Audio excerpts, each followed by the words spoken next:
Exactement, hein. Le pape a clairement voulu montrer que ses problèmes de santé ou ses faiblesses de santé ne l'empêchent pas de guider l'Église catholique. Et cela exactement une semaine, jour pour jour, après sa sortie de l'hôpital où il avait été admis pour des infections, une infection pulmonaire.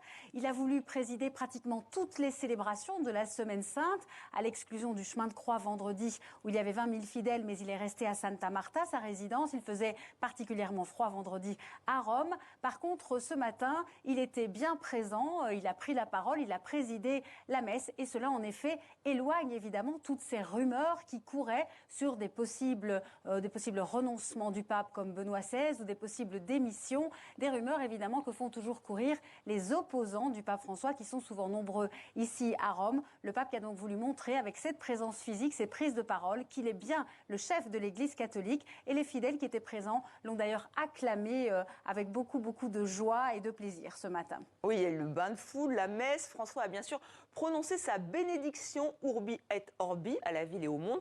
Une allocution toujours très politique. Oui, alors c'est un message évidemment très attendu de par le monde pour les millions de catholiques qui écoutent cette bénédiction. C'est un message religieux d'abord, mais aussi politique. Le pape a d'ailleurs demandé à la communauté internationale d'essayer de mettre un terme au conflit entre l'Ukraine et la Russie, mais aussi à toutes les guerres qui ensanglantent la planète. Le pape qui a également parlé du problème au Proche-Orient. Il était très inquiet pour le Proche-Orient, a-t-il dit.